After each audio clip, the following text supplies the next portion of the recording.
창세기를 통해서 하나님의 관심이 어디로 가는가를 분명히 알 수가 있습니다. 하나님은 누구를 기억하시는가? 오늘 창세기 3장을 보니까 인류가 전 세계적으로 확산되는 가운데 하나님께서 구원 역사를 어떻게 이루어 가시는가를 오늘 분명히 우리에게 보여주고 있습니다. 그래서 이 창세기 10장은 바로 영적인 내비게이션, 영적인 지도라고 볼 수가 있습니다. 세상 사람들은 살기 위해서 그리고 끊임없이 자기 이름을 높이기 위해서 흩어지고 그럽니다. 그런데 하나님은 그 혼란 속에서도 언약의 사람들을 주목하심을 볼 수 있습니다. 그래서 오늘 본문을 통해서 우리가 붙들어야 할 언약의 정체성을 확인하고자 합니다. 오늘 읽은 말씀 가운데 특별히 21절을 보면요. 셈에게서도 자손이 태어났다고 말씀하고 있고요. 그는 에벨 자손의 주상이었고 야벳의 형이었다. 그렇게 말씀합니다. 이 셈은 에벨 온 자손의 조상이고 그에게도 자녀가 출생했다고 했지만 가만히 보면요. 그 셈의 계보 중에 그 4대가 바로 에벨인데 셈의 계보 중 4대 손인 에벨은 히브리 민족의 직접적인 기운이 되는 인물입니다. 왜냐하면 그 에벨이란 뜻이 건너오다. 그 뜻을 가진 아바로에서 유래되기 때문이죠. 셈족 후손들 가운데서 그 중에 또 언약이 강하고 믿음이 있는 사람들을 통해서 하나님은 계속 언약 계보를 이어가는데 그 셈의 4대손 에벨, 이 건너오다 하는 뜻의 그 이름을 갖고 있는데 이것은 바로 세상의 가치관과 타락한 문화를 등지고 하나님의 약속을 향해서 유프라테스 강을 건너온 구별된 자임을 상징하고 있습니다. 그래서 유대인들을 히브리인들이라고 하는데 그 기운이 바로 여기에서 나왔다. 학자들은 그렇게 말을 하고 있습니다. 히브리인들은 건너온 자이고 건너온 자의 그 신앙을 갖고 있다는 것을 분명히 알 수가 있습니다. 세상 사람은 우리에게 세상에 동화되는 것이 지혜다. 동화되라고 유혹합니다. 그러나 분명히 성도는 세상의 풍조를 거슬러서 건너온 자, 구별된 자입니다. 우리는 창세전에 예수 그리스도 안에서 분명히 선택받은 하나님의 소유임을 성경은 말씀하고 있습니다. 그러면 하나님의 소유가 된 자는 구별된 자 아닙니까? 그래서 구별된 자의 정체성을 갖고 살아가야 됩니다. 로마서 12장 2절에 보니까 너희는 이 세대를 본받지 말고 오직 마음을 새롭게 함으로 변화를 받아 하나님의 선하시고 기뻐하시고 온전한 뜻이 무엇인지 분별하도록 하라. 우리가 창세기 10장은요 11장과 같은 맥락에 봐야 됩니다. 10장과 11장을 구별하면 안 되고 같은 세대 속에서 일어난 사건이기 때문에 그러니까 11장 그 전반 분야까지 이어지는 오늘 말씀입니다.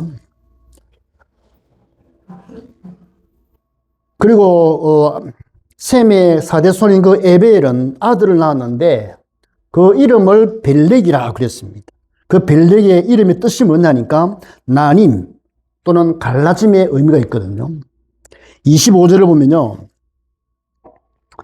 25절을 보면 에벨에게서 두 아들이 태어났습니다.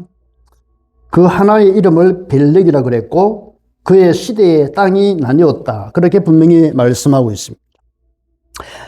개역 성경에 보니까 에벨은 두 아들을 낳고 하나의 이름을 벨렉이라 하였고 그때의 세상이 나뉘었다.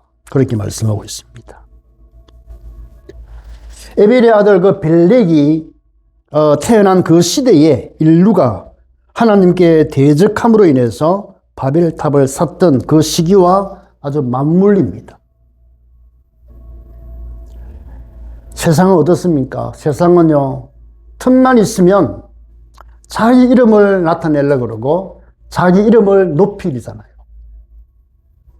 바벨탑 사건의 그 핵심이 뭐냐니까 우리 이름을 내자. 자기 이름을 내는 교만이었습니다.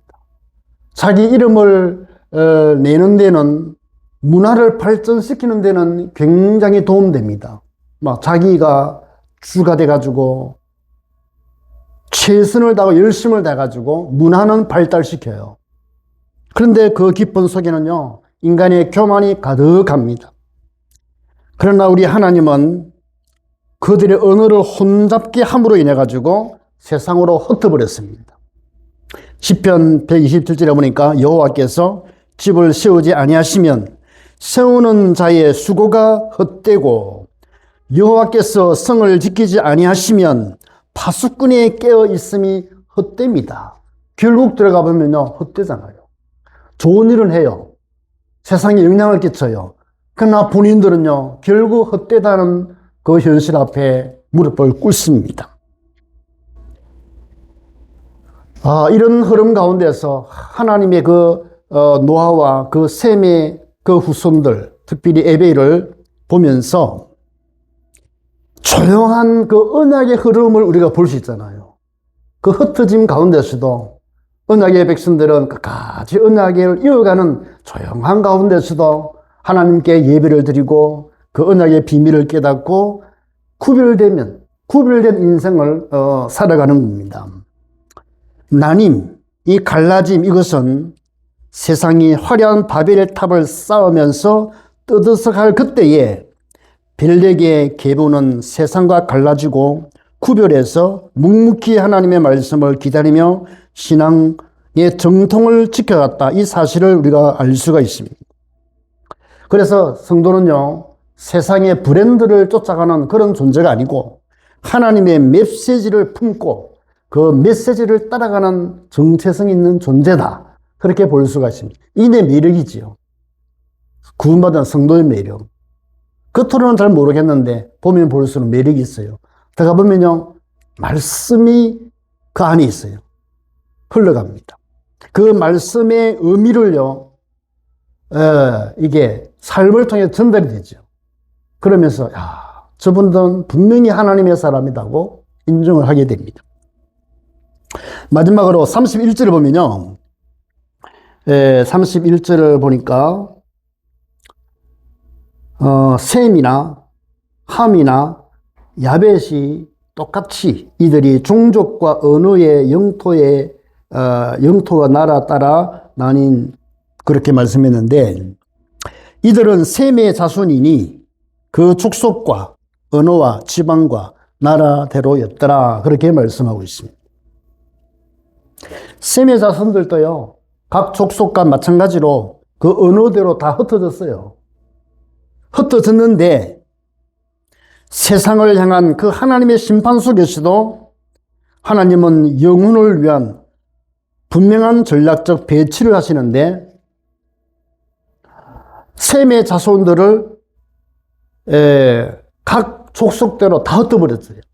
다 흩어버린 이유가 뭐냐면 이 셈의 언약의 사람들을 통해서 하시고자 하는 하나님의 계획이 뭐냐면 불신자들에게 이 하나님의 언약에 전달되게 하는 하나님의 분명한 계획이 있는 거죠. 하나님이 왜 사람들을 세상으로 흩어졌을까? 하나님의 목적은 분명히 말씀하기를 그 이유는 인류가 사방으로 퍼져가지고 하나님을 더듬어 찾게 하기 위해서 흩었다. 창세기도 그러고 또 사도행전의 바울이 또 그런 고백을 했습니다. 하나님 흩으신 목적이 뭐냐면 더듬어 하나님을 찾게 하기 위해서. 그 영어 성경에 보니까 손을 뻗쳐서 그를 찾도록 하기 위한 거예요. 손을 뻗치고 찾는 자가 누굽니까? 구원받기로 준비된 자가 있어요. 셈의 후손들. 그리고 이 언약의 백성으로 구원받기로 준비된 사람은요, 흩어진 가운데서 막막한 가운데서도 하나님을 찾아가는 거예요. 그렇게 갈급한 사람이 있습니다. 그런 갈급한 사람에게 셈의 후손인 또 말씀 가진 사역자들이 찾고 발견하고 세우는 이게 굉장히 중요하지요. 사도행전 17장 26절에 보니까 인류의 모든 족속을 한 혈통으로 만드사 온 지면에 흩어 살게 하시고 이는 사람으로 혹 하나님을 더듬어 찾아 발견하게 하려 하심이로다. 믿음의 사람이 뭉쳐 있으면요, 신앙생활하기 얼마나 좋아요. 복입니다. 그냥 같이 흐름 타기 때문에요. 옆에서 도와주고 또 세워주고 그리고 또 말씀 주고 이게 얼마나 복인지 몰라요. 그런데 하나님은 흩어버린 이유가 뭐냐니까 흩어버리면 힘들게 하나님 믿거든요. 힘들게 하나님을 찾아요. 그런 사람 참 많습니다.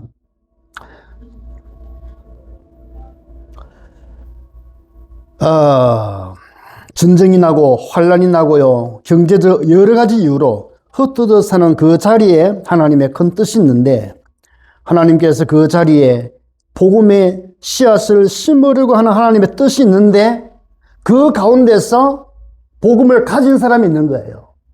그러면 그 가진 사람을 축복하셔가지고 그 복음 가진 사람들이 그 현장에서 흩어진 사람들의 복음 전하게 하신단 말이죠. 이게 그래서 선교의 복이 얼마나 큰지 모릅니다. 인류 역사를 보면요, 선교사의 후대들이 다 복을 받았고 그리고 목사님들의 그 자녀들이요 다 축복을 받은 것을 알 수 있습니다. 고생하는 것 같아도 결국 하나님이 교회를 세우는 주역도 MKPK들이 교회를 세우고요. 그리고 그와 함께한 이 중직자들과 멤버들이 결국 복을 받아요. 그러니까 역사의 맥이 뭐냐면 언약을 분명히 깨달은 한 사람을 통해서 하나님 세상과 모든 부분을 움직이신다는 것을 알 수가 있습니다. 마태복음 28장 19절에 그래서 모든 민족을 제자로 삼아서 아버지와 아들과 성령의 이름으로 세례를 베푸르라. 오늘 저는요 이 에벨과 그 에벨의 후손 빌렉 이 단어의 뜻을 보면서 그 시대의 하나님의 언약과 정체성을 확인했습니다. 결론적으로 에벨은 건너오다 이런 뜻이잖아요. 그 아들 벨렉의 뜻은 나뉘었다, 갈라졌다 이 말이거든요. 여기서 구별된 거룩한 백성의 삶을 분명히 확인할 수가 있습니다. 이 거룩한 언약의 백성은 어떤 존재입니까? 세상에서 건너와야 합니다. 세상으로부터 나뉘어야 합니다. 그리고 세상으로부터 분명히 갈라져야 됩니다. 이것이 바로 거룩한 백성의 정체성입니다. 그때부터 성령의 세밀한 인도를 받게 되고 새롭고 상결되신 주님을 통해서 은혜 받고 새로운 영적인 지각이 열리게 되는 거예요. 그게 새로운 출발입니다. 세상은 계속해서 하나님 없는 성을 쌓으라고 우리를 유혹합니다. 그러나 하나님은 세상을 건너와 하나님의 언약 속에 정착하라고 말씀하시고 오늘 세미의 족보에 기록된 이 부분의 분명한 특징이 뭐냐니까 한결같이 이 땅에 오실 메시아를 바라봤던 분들이죠. 그 증거가 이들은 그 현장에서 피의 제사를 드렸고 그 피의 종착역은 바로 그 주인공 바로 예수 그리스도 아닙니까? 그리고 구약시대에도 다 복음적인 사람이 하나님의 은혜를 받고 축복을 누렸습니다. 요한계시록 보니까 20장에 누구든지 이 생명책에 기록되지 못한 자는 불못에 던지우더라. 누가 생명책에 기록됩니까? 내가 길이요 진리요 생명이요 나로 말미암지 않고는 아버지께로 올 자가 없느니라. 참, 믿음을 가진 건 어마어마한 축복인데 우리의 희망과 소망은 바로 이겁니다. 내 이름이 하늘나라 생명책에 기록되어졌다. 오늘 여러분들은 감사하게도 하나님의 주권적인 선택을 받은 언약의 백성입니다. 내가 서 있는 이곳에서 언약의 계보를 잇는 거룩한 사람, 거룩한 백성으로 살아가는가, 혹은 나도 모르게 세상의 흐름을 따라 살아가는가, 이런 부분을 한번 확인하신다면 더 믿음이 든든한 축복을 얻을 줄 믿습니다. 기도하겠습니다. 살아계신 하나님, 주님의 은혜를 감사합니다. 오늘 저희들은 하나님의 선택받은 언약의 백성임을 믿습니다.